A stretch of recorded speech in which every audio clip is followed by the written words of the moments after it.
Ever felt like, finding funding is just this massive, overwhelming task, like you're lost in just a sea of information? Makes it really tough to even figure out where to start. Well, today, we're diving deep into exactly that challenge: how to navigate the world of grant writing. For this deep dive, our main source is a book that gets called a real must-have shelf reference. It's The Complete Book of Grant Writing by Nancy Burke Smith and Gabriel Works. And it's not just theory. It really promises to show you the secrets behind finding and professionally applying for grants. It's packed with examples, too, like 20 samples proposals, letters of inquiry, support letters, all sorts. Yeah, and our goal here today is really to cut through all that noise for you. Think of this as your shortcut. We want to pull out the absolute key insights so you can feel confident tackling the grant world, whether you're brand new or just need to sharpen your approach. Okay, so let's start at the beginning. What exactly is a grant, and who usually needs one? Fundamentally, it's a way to raise money, right?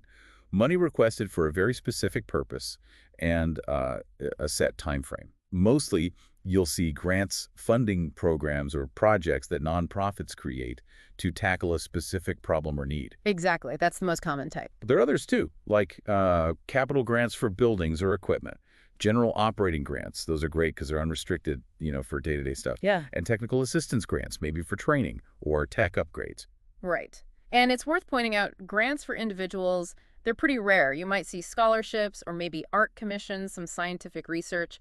But the book makes it clear that's not really its focus. Got it. So if it's mostly organizations, who's actually doing the writing? Well, often it's someone inside the nonprofit, a director, maybe someone in the development office, the fundraisers. But there are also professional grant writers out there. They work for a fee paid by the nonprofit. And an interesting point the book makes is that their job isn't always just writing. It really depends on their skills, their role, and how the organization approaches the whole grant process. That makes sense. Now, this is where I found it really interesting. The book talks about a big shift in grant writing over the last decade or so. It says it's become both easier and more difficult. Kind of a paradox, right? Yeah, it does sound like one, yeah. So let's talk about the easier parts first. What's changed? Well, for one, the federal government, they've got this notification service now for RFPs, requests for proposals, from all their departments. So you get alerts. That's huge. Saves so much searching time. Totally. And electronic submissions are pretty standard now, federally, and with a lot of foundations. No more printing stacks of paper and rushing to the post office. Oh, definitely. That's a massive change from the old days. Plus, search engines. Just using keywords to find potential funders. Game changer. And grant makers themselves are putting more info online, guidelines, reports, right on their websites. Much easier access. Absolutely. All those things have definitely streamlined parts of the process. But then there's the flip side, the more difficult part. And this really comes down to philanthropy becoming just more sophisticated overall. The key thing now is this intense focus on outcomes and evaluation. Proposals have to show measurable results. So it's not just about saying what you plan to do. Exactly. It's about proving what you did. Yeah. Progress reports need data, solid data, explaining what was actually achieved. And that means, just being a decent writer isn't enough anymore. Right. Successful grant seeking now requires a lot more. The book says a good grant writer needs to be a strategic planner, read analytically, understand basic accounting, and constantly learn about the field. You have to stay current. Wow, that's a much broader skill set. It is, and it happening alongside increasing competition. Okay. Federal budgets have been cut, so there's more pressure on private funding. The book estimates private giving needs to grow like 2 or 3 times faster than it has been just to keep up. That really puts the pressure on. So, okay, with all that in mind, how do you actually find the right grants? The book talks about 2 main ways: reactive and proactive. Reactive seems pretty straightforward. You're responding to RFPs that are already announced. For government grants, federal and state, grants.gov is the key place. You get those email notifications, links to the full details, application packages. And what's interesting is who reads these. Federal proposals are often reviewed by peers. So like an education grant gets read by educators. It's a critical point, the peer review system. And for foundations, the Foundation Center, fdncenter.org, has a listserv and a message board. But foundation proposals, they're usually read by staff or trustees, maybe some community members for community foundations, different audience. Very different audience, yeah. And in that reactive space, you might see letters of intent or LOIs.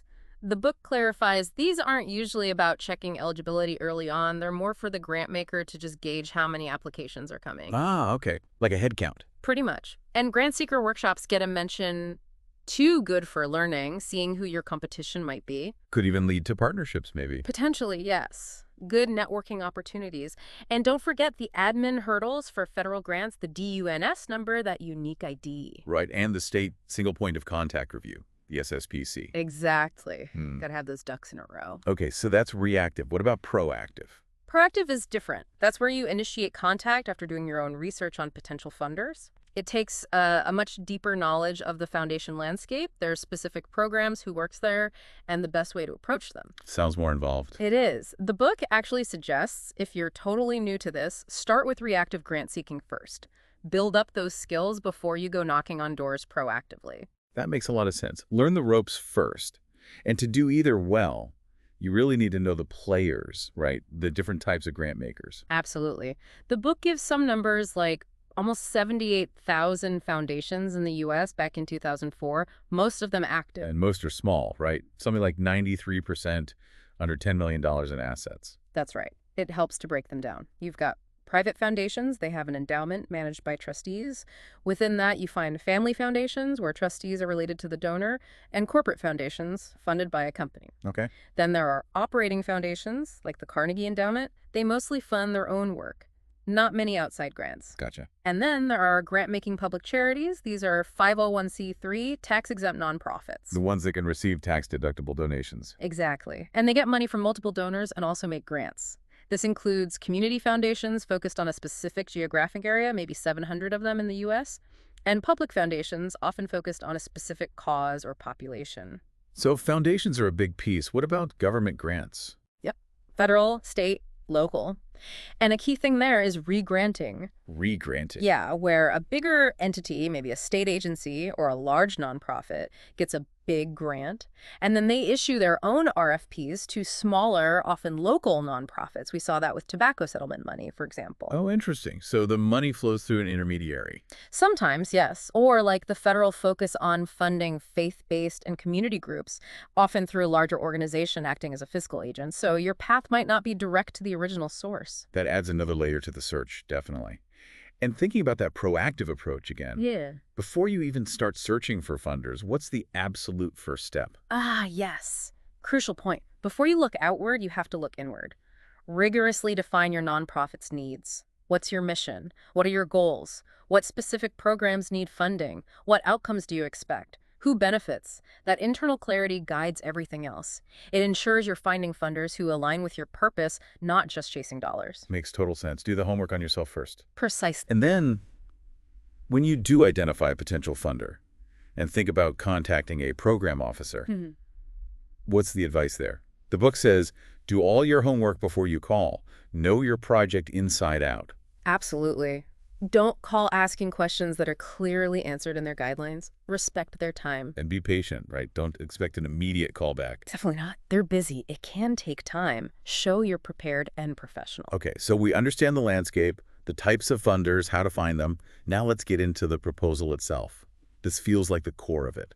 And the book really hammers home that a key skill is just reading that RFP, the request for proposal, really clearly and analytically. Spot on, which leads directly to probably the most important role. All the directions. Exactly. You mentioned this earlier. They're serious about it. Especially government grants. Yeah. They talk about checking margins with micrometers.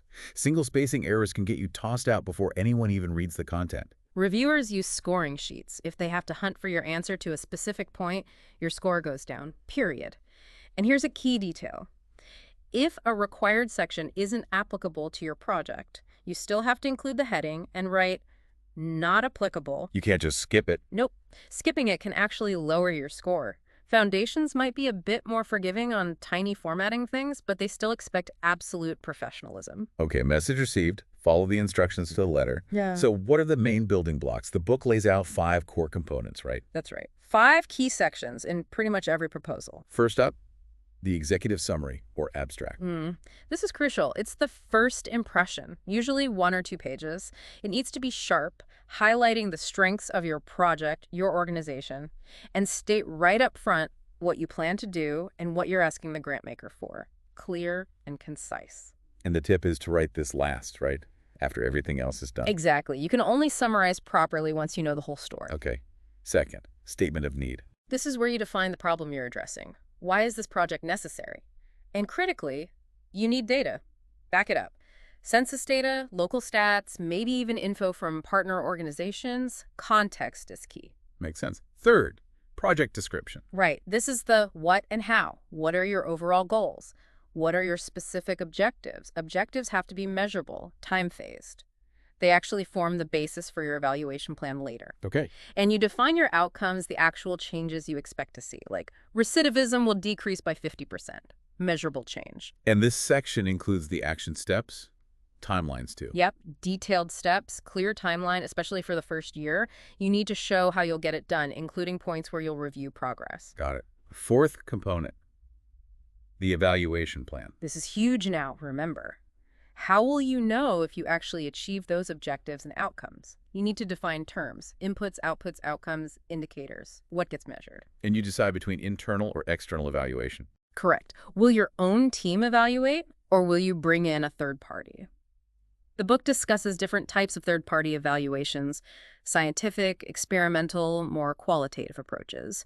The key is choosing what fits your project and the funder's expectations. And a huge tip, if you use an external evaluator, get them involved early, like during the project design phase as possible. Good advice. Oh. Okay, and fifth, the budget. Always two sides. Expenses and revenues, what will it cost and where will the money come from? Pay close attention to funding limits set by the grant maker and any match requirements. Where you have to contribute some funds yourself. Exactly. Could be cash, could be in-kind contributions, but you have to meet that match if it's required. The book warns there can even be legal consequences if you don't. Yeah. Okay, so those are the 5 core parts. What else needs to be in there? Right. Beyond the core, there are crucial supporting elements. Collaboration is a big one. Funders often require or strongly encourage partnerships. You need to show how different groups bring unique skills to the table. And get proof, right? Signed letters. Absolutely vital. Sign letters of support confirming exactly what each partner will do. Right. Maybe even formal interagency agreements. Okay. Sustainability plan. Huge importance. How will the project keep going after the grant money runs out? Ideally, you show how successful outcomes get built into the organization's regular budget long term. Makes sense. Funders want lasting impact. Definitely. Then, staff qualifications. Describe who's running the project or the qualifications needed for new hires. The book also notes it's often good to mention the racial or ethnic makeup of the staff, especially if you're serving a diverse population. Good point.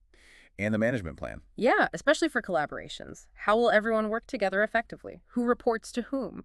Clear structure. So that covers the content. What about the writing itself? Yeah. The craft. Good question.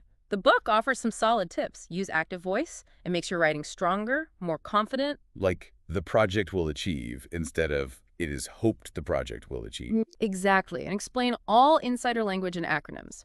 Assume your reader doesn't know them. They even suggest making acronyms memorable, like using MOLLY instead of MML. Huh, I like that. Also, person-first language is critical. Say people with disabilities, not the disabled. Focus on the person. Right. Respectful language. And the absolute must-do. Check spelling, grammar, punctuation meticulously. Get fresh eyes on it. Best advice ever. Have someone who's never seen it read it just for errors. They'll catch things you miss, things spell check misses, like using the wrong word, compliment versus compliment. Oh yeah, classic ones. Okay, so the writing is polished. What about formatting and sending it off? Again, follow the RFP outline exactly. Numbering, headings, font, usually a 12-put serif font like Times New Roman for the body unless they specify otherwise. Stick to margins. And resist the urge to beautify it too much. Photos, color, fancy binders, usually not necessary unless they truly clarify something complex like an org chart. Otherwise, it just looks distracting. Can be, yeah. Keep it professional and clean. When submitting especially federal grants, you often need an original plus copies. Mark the original clearly blue ink signatures or standard, maybe a sticky note, and then check every single copy, page by page. Make sure nothing's missing or out of order. That attention to detail again. Okay, so you've submitted this perfect proposal. What happens next? Does the funder just say yes or no? Not always immediately. Funders, especially foundations, often do what's called due diligence. This might mean they ask for more information, maybe a face-to-face meeting, or even a site visit to your organization. Ah, okay. So you need to be ready for that. Absolutely. Everyone involved, CEO, board chair, finance person, key staff, needs to have read the proposal and understand it thoroughly before that visit. And the grant writer's role in that visit. Usually the writer helps prepare the team, attends pre-meetings, briefs everyone, but if you're a consultant, not staff, you generally don't attend the actual site visit. Let the organization represent itself. Makes sense. Now, during this wait period or even after submission, what about sharing updates? Good question. The book advises being proactive. Share good news, like if you get another grant, but also share bad news if something significant happens, like a key staff member leaves unexpectedly. Being transparent builds trust. Avoid surprises later. Okay, transparency is key. Then comes the decision. What's the reality of success rates? Well, the statistics aren't always encouraging. You'll likely write more proposals that get rejected than funded. That's just the nature of it. It's not always about your proposal, right? Exactly. So many reasons are outside our control. The funder ran out of money for that cycle. They funded a similar project already. They have geographic priorities. The key advice: accept rejection with grace. Always be professional. What if they offer less money than you asked for? The proper response is still thank you. Always. You can evaluate later if the amount is enough to actually do the project. You might have to politely decline, but you never, ever seem ungrateful. Right. Don't burn bridges. Never. It's a relationship business in many ways. Okay, so let's say you do get funded. What comes next? You'll get a grant agreement. This is basically a contract. Bring out the terms. Exactly. What work needs to be done, the payment schedule, and really importantly, the reporting requirements. You have to follow that closely. And celebrating the win. Yes. Media releases are good. Plan a media event, maybe invite the grant maker, draft a press release, and get their approval before sending it out. Share the success. Great. So this whole process, if someone's thinking, hey, I could do this professionally, what does that look like? Well, the reality is grant writing is often part of a larger fundraising job within a nonprofit. Yeah. Very few organizations hire someone just to write grants full-time. Usually that's only in really big places, large school districts, universities, hospitals, national nonprofits, research centers. So many grant writers are freelancers. A lot are, yes, or consultants. The book mentions typical rates, maybe $20 to $100 an hour, with $60 being pretty common back when it was written, though rates vary widely now. And do writers tend to specialize? Some do, some are generalists. You definitely need to learn the specific jargon for certain fields. Medical research is very different from arts funding. But even specialists need to be able to explain complex ideas clearly to a general audience, like foundation staff who might not be experts in that specific field. It's a balancing act. How do you even market those skills if you're freelancing? Word of mouth is huge. The book stresses that. Do a great job, and that should lead to more work, referrals. Treat every client well. Like they're your only client. Exactly. Meet deadlines, be respectful, check your ego when it comes to edits. What about advertising? Generally not that effective, according to the source, things like newspaper ads. Better to focus on referral networks, having a professional website, targeted outreach with brochures or business cards. Okay. Now, ethics seem really important here, especially for freelancers. What are the key rules? Absolutely critical. First big one. Compensation should never be based on whether the grant is successful or not. No commissions. Why is that so important? Because if the writer gets paid only if the grant comes through, they have a financial stake in the outcome. That creates a huge pressure to maybe bend the proposal towards what the funder wants, even if it doesn't perfectly match the organization's real needs or mission. It's a major conflict of interest. Ah, okay. That makes sense. What else? Freelancers shouldn't write their own services or fees into the grant budget itself. That's another conflict. And they shouldn't do the project evaluation or get involved in implementing the project either. Because they're too close to it. Exactly. You can't provide an objective assessment of something you helped create or run. Maintaining that distance is key for integrity. Those are really clear ethical lines. Okay, well, this has been incredibly thorough. We've really unpacked the grant writing world using the complete book of grant writing as our guide. We've covered the landscape, the evolution, finding grants, crafting the proposal piece by piece, what happens after submission, and even the professional side of things. Yeah. It's a complex world, but hopefully breaking it down like this helps. And maybe we can leave folks with one final thought from the book. It makes this really interesting point. No uninspired or ineffective program was ever funded because the proposal was well written. Hmm. So a good proposal can't save a bad project. Essentially, it goes on to say a grant really fails only if the nonprofit organization fails to deliver on its objectives or fails to implement the project as it agreed to do. Which kind of flips the script, doesn't it? Makes you ask, what does real success in grant seeking actually look like? Is it just getting the check, or is it something more profound about achieving the mission? Something to think about.